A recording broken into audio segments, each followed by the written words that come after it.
ঘরোয়া স্বাদের সিম্পল রান্না পছন্দ তো? তাহলে রেসিপিটা অবশ্যই দেখবেন। আসসালামু আলাইকুম। আজকে শেয়ার করছি খুবই সিম্পল এবং অনেক সুন্দর একটি ঘরোয়া রেসিপি, ডিম ভুনা। এখানে প্রথমেই দুটো বেগুন একটু পাতলা করে কেটে নেওয়া হয়েছে। তারপর এখানে নিয়ে নিয়েছি দুটো পেঁয়াজ, কাঁচামরিচ, দুইটা শুকনো মরিচ এবং আদা আর রসুন চেঁচে নিয়েছি।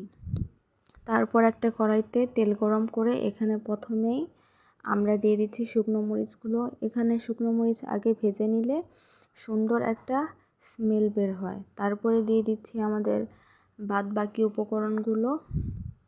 খুব সুন্দরভাবে এগুলো সব একটু ভেজে নিতে হবে। তারপরে দিয়ে দিচ্ছি সামান্য একটু লবণ।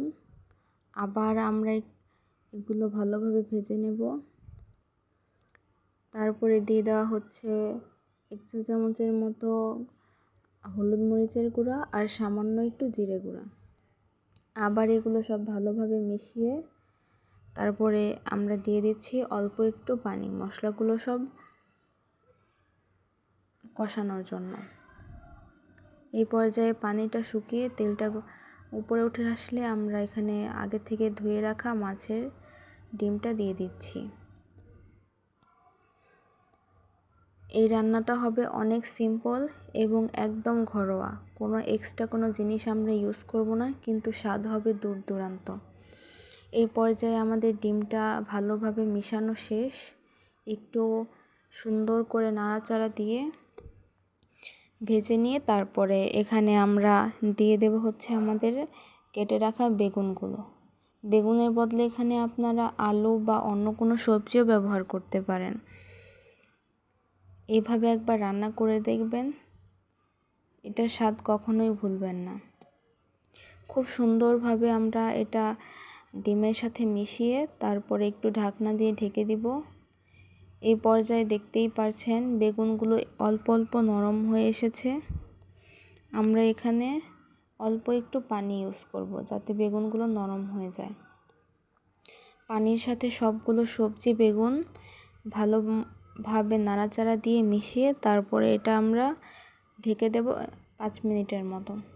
5 মিনিট পরে আমাদের ডিম ভুনার পানিটা পুরোপুরি শুকিয়ে গেছে।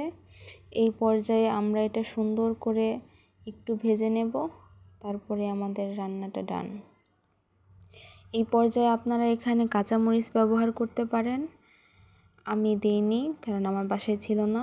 ওই যে বললাম, একদম ঘরোয়া উপকরণ দিয়ে ঘরে যা যা জিনিস থাকবে তাই দিয়েই আমাদের এই রান্নাটা কমপ্লিট হয়ে যাবে।